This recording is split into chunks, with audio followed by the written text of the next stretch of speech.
திருச்சிற்றம்பலம். தென்னாடுடைய சிவனே போற்றி, எந்நாட்டவர்க்கும் இறைவா போற்றி. மனிதர்களாகிய நாம் இப்பிறவியிலே அனுபவித்து வரும் இன்னல்களுக்கு காரணம் நாம் முற்பிறவியிலே செய்த வினையின் நீட்சியே என்று பட்டினத்தடிகள் தம் பாடல்கள் வாயிலாக விளக்குகின்றார்கள். அப்படிப்பட்ட ஒரு பாடலை இக்காணொலியில் நாம் காண்போம். அதற்கு முன்பாக பட்டினத்தடிகள் பற்றிய சிறிய அறிமுக உரை. பட்டினத்தார் நம் தமிழ்நாட்டில் 10ஆம் நூற்றாண்டில் வாழ்ந்த சைவம் தந்த சிவச்செல்வர் ஆவார். கடலோடி பொருள் தேடும் வைசிய குலத்து அவதரித்து செல்வர் ஆவார். வாழ்வின் செல்வச் செருக்கையும் சுகபோகங்களையும் வெறுத்து இறைவன் திருவருளை நாடி கட்டிய கோவணமும் நாவில் தவழ்ந்திடும் சிவநாமமும் உடன்வர கால்போன போக்கில் நடக்கலானார். காதற்ற ஊசியும் வாராதுகான் கடைவழிக்கே எனும் பொன்னான போதனையை உளத்திலே கொண்டு அதுவே சத்தியம், அதுவே இறைவன் நமக்களித்த வரம் என்று உணர்ந்து அதனை ஒரு ஓலை நூலுக்கில் எழுதி போட்டுவிட்டு தன் கால்போன போக்கில் செல்லத் துவங்கினார்.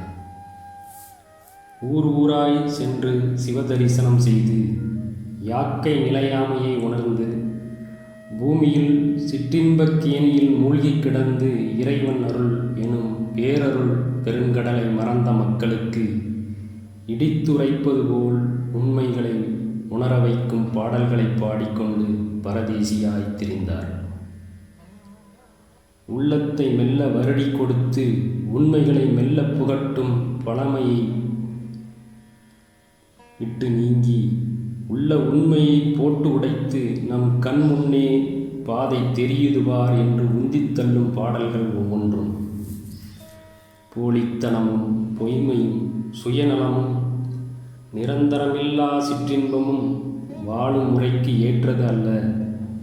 ஈசன் இணையடி நிழலே நாம் வேண்டும் நிரந்தர பேரின்பம் என்பதை பறைசாற்றும் பாடல்கள் ஒவ்வொன்றும். அவை சொல்லுகின்ற சொல் கடுமையாய் உள்ளத்தை சுடும்படியாய் உள்ளதை உள்ளபடி கேட்க கூசினாலும் அதுவே முற்றிலும் உண்மை என்பதை உணரச் செய்யும் பாடல்கள். நினைமின் மனனே நினைமின் மனனே சிவபெருமானை செம்பொன் அம்பலவனை நினைமின் மனனே நினைமின் மனனே அழகைத் தேரின் அலமருகாலின் உலகப் பொய் வாழ்க்கையை உடலை ஒம்பற்க. ஓ மனிதர்களே, இந்த இயற்கையின் விளையாட்டில் தன்னை மறந்து ஈடுபட்டிருக்கும் மானிட ஜென்மங்களே, சற்று நினைத்து பாருங்கள். உலகில் பிறப்பெடுத்து பேய் போன்று உடல் படைத்து சோதனைகள் எனும் பேய்க்காற்று சுற்றி சுழற்றி ஆட்டுவிக்கும் போது சிவனை நினை. அந்த பொன்னம்பலத்தில் ஆடுகின்ற சிதம்பரநாதனை, நடராஜ பெருமானை மனதில் நினை என்று பாடுகிறார். மேலும் ஒரு சமயம் தான் பெறும் இன்னல்களுக்கான காரணத்தை இவ்வாறு பாடுகிறார்.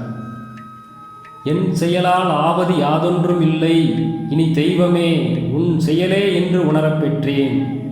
இந்த ஊனெடுத்த பின் செய்த தீவினை யாதொன்றும் இல்லை, பிறப்பதற்கு முன் செய்த தீவினையும் இங்கனம் மூண்டதுவே என்று பாடுகின்றார்.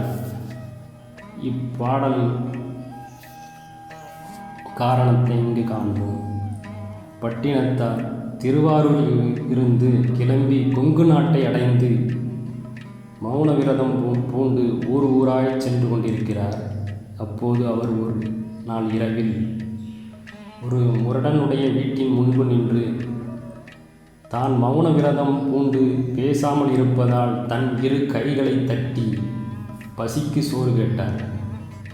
அந்த முரடனுக்கோ ஆத்திரம்.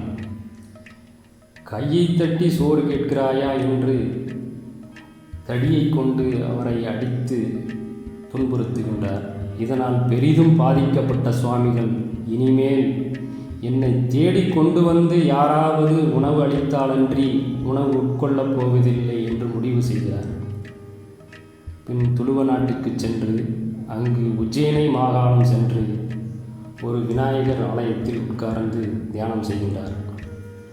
அப்படி அவர் தியானம் செய்து கொண்டிருக்கும் காலத்தில் ஒரு நாள் இரவு சில திருடர்கள் அவ்வூர் அரசன் பத்ரகிரியாரின் அரண்மனையில் திருடிக்கொண்டு அவ்வழியாக வருகின்றனர். திருடிய பொருளில் ஒரு பங்கினை விநாயகருக்கு செலுத்தும் விதமாக அங்கு வந்து பட்டினத்தடிகள் இருளில் அமர்ந்திருப்பது உணராமல் விநாயகர் என்று கருதி அவரது கழுத்தில் ஒரு ஆபரண மாலையை அணிவித்துவிட்டு சென்று விடுகின்றனர். காலையில் அரண்மனையில் இருந்து காவலர்கள் திருட்டு போன நகைகளை தேடிக்கொண்டு அவ்வழியாக வருகின்றனர்.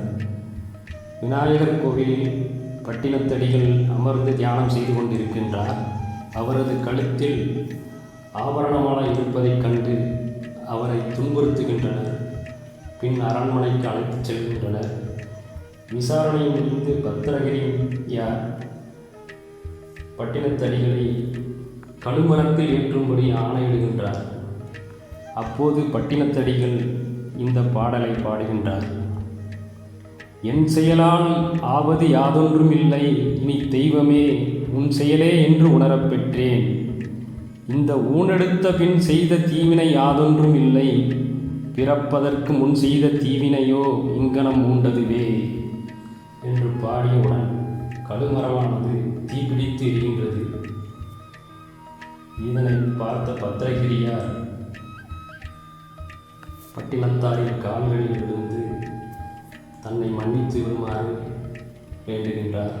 பின்பு பட்டினத்தடிகளின் சீடனாகவே மாறுகின்றார். பட்டினத்தடிகளின் பாடல்கள் ஒவ்வொன்றும் மனதுக்கும் செவிக்கும் கண்களுக்கும் தற்காலிக இன்பம் சேர்க்கும் கலை போல் அன்றி பட்டினத்தாரின் பாடல்கள் உண்மையை மீண்டுரைக்கும் சத்திய வாக்கு என்பதால் மருந்து கசக்கும் என்றாலும் உண்மை சுடும் என்றாலும் பிறவிப்பேற்றுக்கு அதுவே மருந்து என்பதால் பட்டினத்தார் சொற்களை விரும்பி படிப்போம், சிவனருள் பெறுவோம், வாழ்வில் ஒளிர்வோம். திருச்சிற்றம்பலம்.